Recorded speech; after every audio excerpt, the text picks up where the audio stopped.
कंगने पे चली गई ऐसी हटीली नदिया हो कंगने पे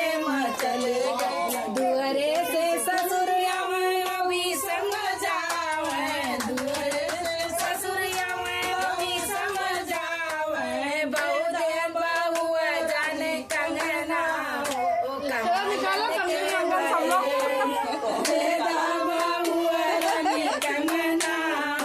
लालन के भय में ऐसी हटीली नदिया गाने पे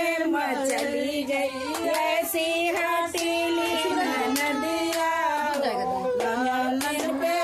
चली गई दुअरे से आवे सजन समझावे दुअरे से आवे सजन समझावे तेरा भोसड़ो हाथे का कंगनावा बाहिनिया ससुर थी अरे दक्षिण रो कंगनावा हो बाहिनिया ससुर थी सुनने को क्या लेके तो गाड़ी ना सुनू